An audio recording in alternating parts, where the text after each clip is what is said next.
Hello everyone, welcome to our YouTube channel.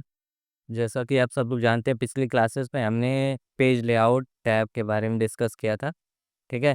आज हम लोग फार्मूला टैब के बारे में डिस्कस करेंगे शुरू से, जिसमें function library, defined names, formula auditing और कैलकुलेशन जैसे ऑप्शन मौजूद होते हैं। ठीक है।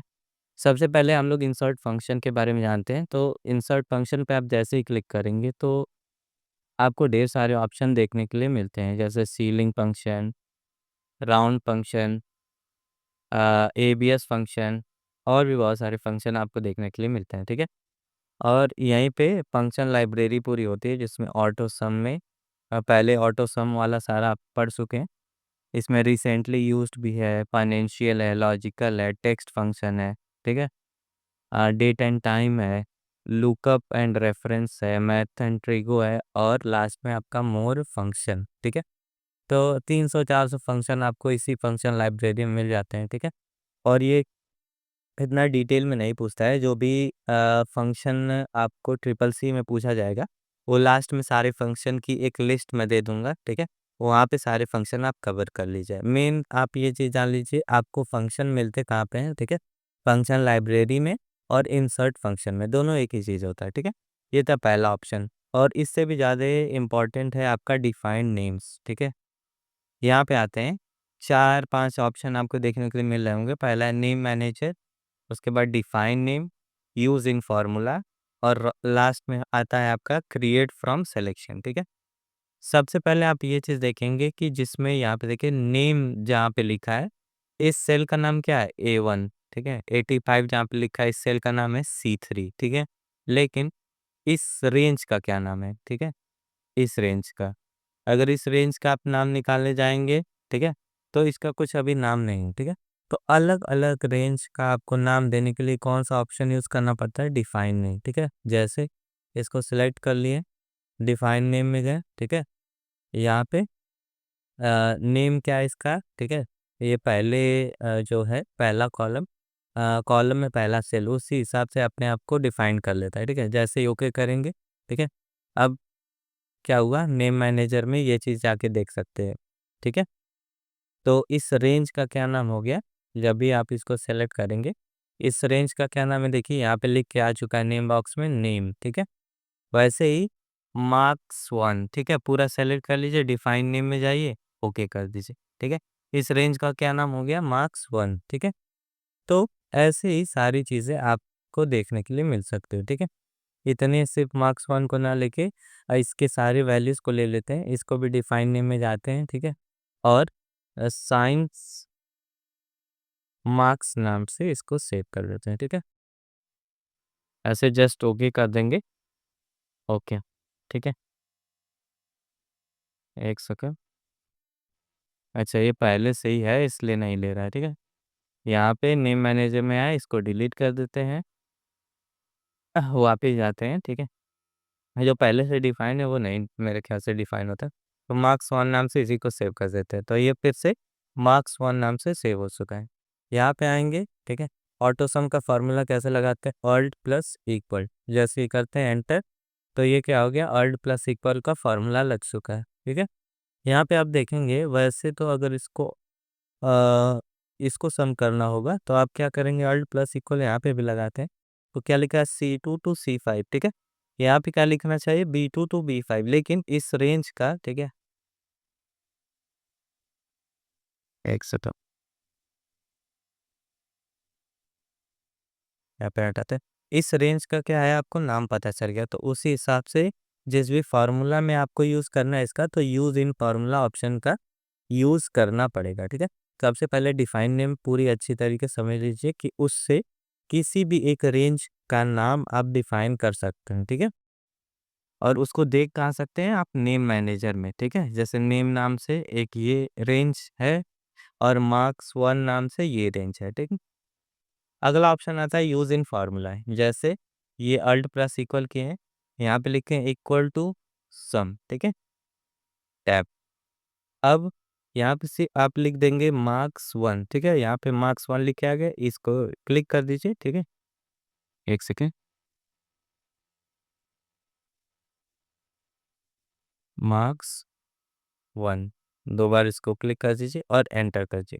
सेम देखिए, ठीक है? वैसे मार्क्स 1 लिखने पे कुछ नहीं आता है, लेकिन यहाँ पे आ चुका है, ठीक है? क्योंकि हम क्या किए, रेंज का एक नाम डिफाइन कर दिए और उसी को जिस भी फ़ॉर्मूला में आपको यूज़ करना है, आप सिंपली यूज़ कर सकते हैं। जैसे एक और फ़ॉर्मूला लिखते हैं एवरेज, ठीक है?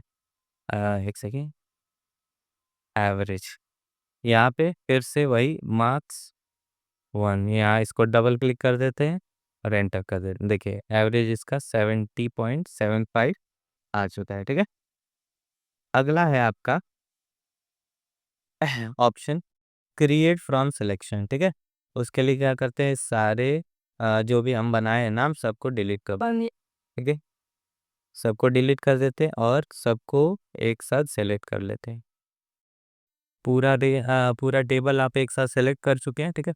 इसको कहते हैं शॉर्टकट, ठीक है? क्रिएट फ्रॉम सिलेक्शन एक शॉर्टकट है, जो डिफाइन नेम आप कर रहे थे, अलग-अलग पेज को नाम देने हैं। क्रिएट फ्रॉम सिलेक्शन पे क्लिक किए, जिस भी यानी टॉप रो से मान लीजिए सारे रेंज को नाम देना है थे, क्लिक करके ओके कर दीजिए, ठीक है? अब देखेंगे नेम मैनेजर में जाके 4 नेम, मार्क 1, मार्क 2, मार्क 3, ठीक है? ऐसे करके आपके पूरे रेंज का नाम आ चुका है, ठीक है? जिस भी फ़ॉर्मूला में यूज़ करना है आप सिंपली यूज़ कर सकते हैं, ठीक है? यहाँ पे इक्वल टू सम टैप करते हैं, मार्क 1 पे क्लिक करते हैं, देखते हैं अप्लाई हो रहा है कि नहीं, ठीक है? एंटर आ रहा है 283, ठीक है? तो ऐसे क्या कर सकते हैं आप सिंपली इस चीज़ को अप्लाई कर सकते हैं। अब एक ऑप्शन आता है, ठीक है? फ़ॉर्मूला ऑडिटिंग में ऑप्शन आता है ट्रेस प्रेसिडेंट और ट्रेस डिपेंडेंट्स, ठीक है? और तीसरा भी है रिमूव एरोज़। इसको देख लीजिए। ट्रेस प्रेसिडेंट्स का मतलब है, जो ये सेल है, ठीक है? जिसमें जो फ़ॉर्मूला लगा है, ठीक है? तो ये किस-किस सेल से मिलके बनेंगे, ठीक है? जैसे कंट्रोल ज़ेड करते हैं, ठीक है? एंटर किए, इस सेल पे जाते हैं ट्रेस प्रेसिडेंट, ठीक है? तो ये एरो करके आ गया कि ये जितना रेंज है, ठीक है? B2 से लेके B5 तक उसी फ़ॉर्मूला से क्या हुआ है, ये सारी चीज़ डिराइव हुई, ठीक है? नेक्स्ट है आपका डिपेंडेंस, ठीक है? ये देख लीजिए, इस सेल पे जाते हैं, ठीक है? इसको हटा सकते हैं यहाँ पे रिमूव एरोज़ करके। इस सेल पे जाते हैं और डिपेंडेंट, डिपेंडेंट का मतलब होता है डिपेंड हो रहा। तो मान लीजिए आप ये जानना चाहते हैं कि ये सेल किस सेल्स पे डिपेंड है, ठीक है? यानी किस फ़ॉर्मूला में इसका यूज़ हुआ है या कहाँ पे इसका यूज़ हुआ है, ठीक है? तो ऐसे आप अगर पता करना चाहते हैं तो डिपेंडेंट्स जैसे ही क्लिक करेंगे आ गया एक एरो, ठीक है? ये दिखाएगा कि इस सेल का यूज़ किस फ़ॉर्मूला में यानी कौन से सेल में इसका यूज़ किया गया है। यहाँ पे आते हैं डिपेंडेंट्स, यहाँ पे आते हैं डिपेंडेंस पे क्लिक करते हैं, ठीक है? तो ये क्या करेगा चारों सेल को यहाँ पे यूज़ किया गया। यहाँ पे अगर करेंगे वही चीज़ तो कुछ नहीं हुआ क्योंकि इसका कोई यूज़ नहीं हुआ है, ठीक है? तो ऐसे आप डिपेंडेंट्स और प्रेसिडेंट दोनों को निकाल सकते हैं। लास्ट में जब आपको पता चल जाए सिंपली क्या कीजिए रिमूव एरोज़, ठीक है? आ गया समझ में? अगला ऑप्शन पे बढ़ते हैं शो फ़ॉर्मूलाज़, ठीक है? जैसे आप शो फ़ॉर्मूला पे क्लिक करेंगे तो जिस भी सेल में कोई भी फ़ॉर्मूला अगर अप्लाई होगा जैसे ये फ़ॉर्मूला तो क्या होगा वो दिखने लगेगा आपको, ठीक है? और एक चीज़ कि मान लीजिए आपके फ़ॉर्मूला में, ठीक है? नेक्स्ट ऑप्शन है आपका एरर चेकिंग वाला। मान लीजिए आपके फ़ॉर्मूला में कोई भी एरर आता है, ठीक है? तो वो फाइंड करने के लिए, ठीक है? आप सिंपली एरर चेकिंग पे क्लिक कर सकते हैं। अभी कोई एरर नहीं यहाँ पे मौजूद है, तो कुछ नहीं हो रहा है, ठीक है?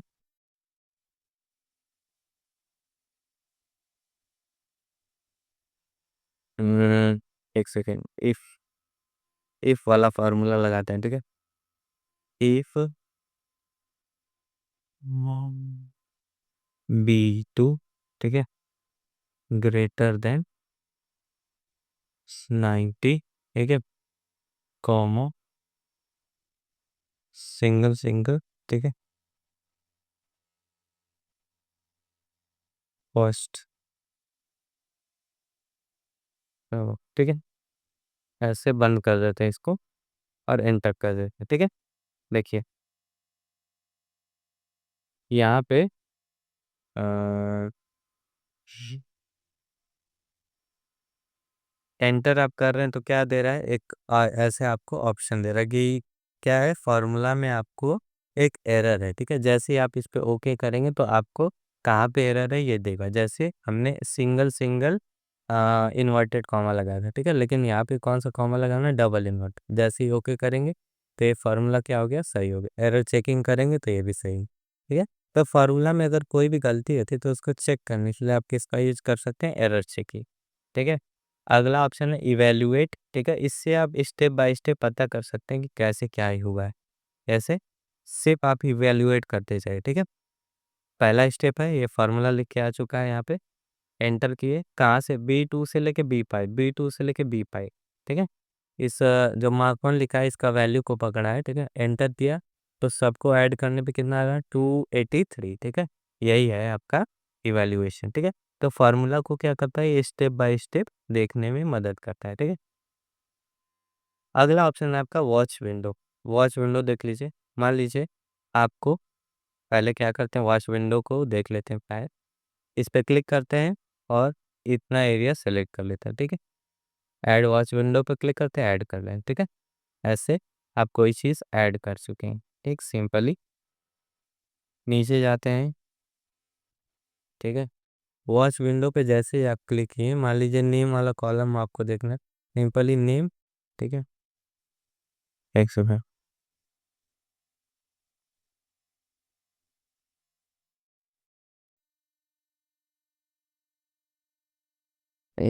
एक्सीडेंट।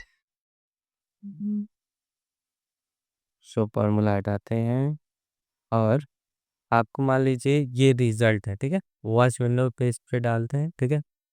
सबको सेलेक्ट करते हैं, बारी बारी डिलीट करना पड़ेगा सब।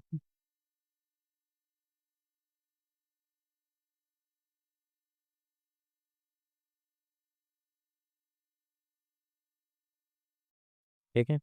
वॉच विंडो जैसे ही आप ऑन किए रहेंगे तो आपको क्या है कि बार बार ऊपर आके देखने की ज़रूरत नहीं पड़ेगी, ठीक है? आप जहाँ भी काम कर रहे हैं, ठीक है? आप वहीं से उसका रिजल्ट पता कर सकते हैं। जैसे ये इस पे क्लिक किए हैं, ठीक है? और ऐड वॉच विंडो पे क्लिक करके ओके कर दें, ठीक है? सम मार्क्स और वैल्यू इसका इतना खुल के आ चुका है, ठीक है? यहाँ पे इसको लगा देते हैं, ठीक है? यहाँ पे जस्ट इसको लगा देते हो। ऐसे कहीं भी ले जा सकते हैं लेकिन ऊपर करेंगे तो यहाँ पे लग जाएगा, ठीक है? अभी क्या किए, ज़ूम किए, ठीक है? ज़ूम किए, ऊपर आ गए, यहाँ पे कोई भी चेंज नहीं किया, ठीक है? जैसे 82 की जगह 67 लिख दिए, एंटर किए, ठीक है? तो क्या हुआ, सॉरी, फार्मूला तो मार्क 1 पे लगा तो इसमें कोई चेंज नहीं करते हैं, 65 की जगह 98 लिख और एंटर करते हैं। तो आप देख सकते हैं यहाँ पे वैल्यू चेंज हो रही है, ठीक है? यहाँ पे वैल्यू चेंज हो रही है। तो ऐसे ही मान लीजिए आप कहीं और फार्मूला लगाए हैं और आपको कोई भी चेंजिंग करते हैं तो आपको क्या करना पड़ता है, बार-बार वहाँ जाके देखना पड़ता है। तो वो चीज़ ना करना पड़े, इसके लिए क्या करते हैं हम लोग, एक वॉच विंडो बना लेते हैं जिसमें उस सेल को रख लेते हैं जहाँ पे फार्मूला लगा है और सिंपली यहीं से जो भी चेंजिंग किए रहेंगे वो ऊपर वॉच विंडो में देख सकते हैं। तो इससे क्या होता है, बार-बार उस सेल पे जाने की ज़रूरत नहीं पड़ती है, ठीक है? वापस आते हैं। इसको हटा देते हैं यहाँ से, ठीक है? और ये बोलते हैं, ठीक है? यहाँ पे कैलकुलेशन ऑप्शन में एक चीज़ आपको दिखेगी, ऑटोमेटिक और मैनुअल, ठीक है? ऑटोमेटिक तो इसको करते हैं मैनुअल, ठीक? अब इस पे जो भी आप चेंजिंग किए रहेंगे, ठीक है? उस हिसाब से आपका फ़ॉर्मूला नहीं चेंज होगा, ठीक है? फ़ॉर्मूला नहीं चेंज होगा क्योंकि आप कैलकुलेशन को क्या कर दिए मैनुअल, तो जब भी आप यहाँ आके कैलकुलेट नाउ पे क्लिक करेंगे तभी ये फ़ॉर्मूला क्या होगा, चेंज, ठीक है? यहाँ पे 0 लिख देते हैं, एंटर किए, कुछ नहीं हुआ, ठीक है? लेकिन कैलकुलेट नाउ पे जैसे ही क्लिक किए तो क्या हो गया, अपने हिसाब से फ़ॉर्मूला चेंज हो गया, ठीक है? तो ऐसे जब भी आप अ, ऑटोमेटिक से हटा के मैनुअल पे कर देंगे तो ऐसी चीज़ें होती हैं, ठीक है? तो जब भी आपको ऐसा लगे कि मान लीजिए सेल में चीज़ें चेंज हो रही हैं लेकिन उस हिसाब से फार्मूला नहीं चेंज हो रहा है, यानी फार्मूला का रिजल्ट नहीं चेंज हो रहा है, तो आप सिंपली यहाँ आके चेक कर सकते हैं कि कैलकुलेशन ऑप्शन में ऑटोमेटिक है या मैनुअल, ठीक है? अगला है कैलकुलेट शीट, ठीक है? कैलकुलेट शीट का मतलब है सिंपली, मान लीजिए जब मैनुअल पे रहता है तभी ये ऑप्शन अप्लाइड है, ठीक है? मैनुअल पे है, यहाँ पे चेंजिंग कर दिए, कुछ हुआ नहीं यहाँ पे। सिंपली कैलकुलेट शीट पे क्लिक किए तो अपने आप शीट में जितने फार्मूला लगे हुए हैं, ऑटोमेटिकली क्या करेंगे, उस हिसाब से अपने रिज़ल्ट को चेंज कर दोगे, ठीक है? आई होप यहाँ तक आपको समझ में आया होगा, ठीक है? फार्मूला टैब यहीं खत्म होता है, ठीक है? इम्पोर्टेंट इम्पोर्टेंट चीज़ थी डिफाइन नेम्स, फार्मूला ऑडिटिंग जिसमें ट्रेस, प्रेसिडेंट, डिपेंडेंस, ठीक है? ये सारी चीज़ें बताई गई, ठीक है? इवैल्यूएट फार्मूला भी इम्पोर्टेंट था और सबसे इम्पोर्टेंट है वॉच विंडो, जिससे आपको हेल्प मिलती है अलग-अलग सेल को ऊपर रख के देखने के लिए। लास्ट में कैलकुलेशन ऑप्शन था, इससे आपको ये पता चलता है कि कोई भी चीज़ आप चेंज कर रहे हैं तो फार्मूला अगर नहीं चेंज हो रहा है या रिज़ल्ट उसका नहीं चेंज हो रहा है तो कहाँ पे गड़बड़ होती है, ठीक है? मिलते हैं नेक्स्ट वीडियो में, ठीक है? जिसमें हम रिव्यू टैब के बारे में पढ़ेंगे, ठीक है? अगली क्लास में मिलते हैं, तब तक के लिए धन्यवाद।